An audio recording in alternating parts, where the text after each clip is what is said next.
मैं एक गुड़िया हूँ, लेकिन माँ मेरा चेहरा धोती थी, मेरे बाल काटती थी और यहाँ तक कि मेरे नाखून भी तराशती थी। वह मुझे बिल्कुल अपनी सगी बेटी की तरह प्यार करती थी। एक समय मुझे लगता था कि दुनिया में मेरे माता पिता से बेहतर कोई नहीं है, लेकिन सब कुछ उस दिन बदल गया जब माँ ने अपनी सगी बेटी अन्ना को जन्म दिया। मैं मन ही मन सोचने लगी कि अब माँ मुझे छोड़ देंगी। मुझे पता था कि अब मुझे कुछ करना होगा। कुछ ही दिनों बाद अन्ना की गर्दन पर रहस्यमयी खरोंच के निशान दिखाई दिए। दादी गुस्से से आग बबूला हो गई और मुझे उठाकर जोर से फर्श पर पटक दिया। माँ ने मुझे घर की एक अंधेरी अलमारी में बंद कर दिया। पलक झपकते ही 5 साल बीत गए और अन्ना एक छोटी बच्ची बन गई। एक दिन खेलते खेलते उसकी कंचों की थैली स्टोर रूम में चली गई। वह उन्हें ढूंढते ढूंढते अंदर पहुंची और मुझे फिर से बाहर ले आई। मैं मन ही मन खुश हुई। माँ, आखिर इतने सालों बाद मैं तुम्हें फिर से देख पा रही हूँ। माँ ने देखा कि मेरे बाल बहुत लंबे हो चुके थे और मेरे नाखून भी बढ़ गए थे, लेकिन अन्ना को मुझसे इतना लगाव था कि माँ को किसी बात पर जरा भी शक नहीं हुआ। उस रात मैं चुपके से माँ के बिस्तर पर जाकर बैठ गई। जैसे ही उन्होंने लाइट जलाई और मुझे देखा, उनकी डर से चीख निकल गई। अगली सुबह बिना एक पल गंवाए उन्होंने मुझे कूड़े के बैग में भरकर सीढ़ियों से नीचे फेंक दिया। लेकिन जैसे ही माँ वापस घर के अंदर पहुंची, उन्हें किसी के चलने की आहट सुनाई दी। उन्होंने बाहर आकर देखा, मैं फिर से शांत होकर फर्श पर बैठी थी। गुस्से में माँ ने बेलन उठाया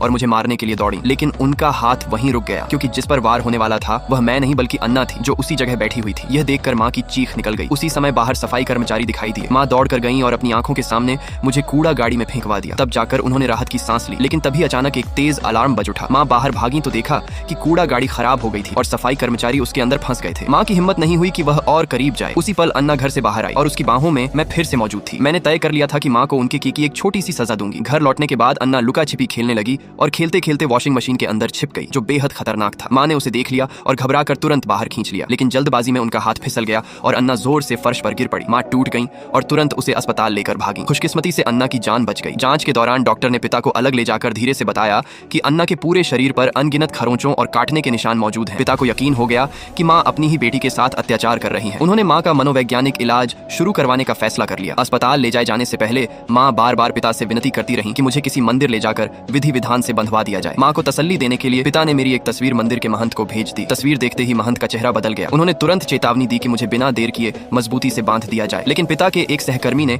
महंत की बात पर विश्वास नहीं किया और मेरे बंधन खोल दिए। जैसे ही उसने मुझे अपनी बाहों में उठाया, पिता ने अपनी आंखों से एक ऐसा दृश्य देखा जिसने सबको दहला दिया। मेरे मुंह से छोटे छोटे बच्चों के दांत गिरने लगे। पिता पेशे से डॉक्टर थे। उन्होंने तुरंत मेरा सीटी स्कैन करवाने का आदेश दिया, लेकिन स्क्रीन पर जो दिखाई दिया उसे देखकर वहां मौजूद हर इंसान सन्न रह गया। मेरे शरीर के भीतर एक छोटे बच्चे का पूरा कंकाल छिपा हुआ था।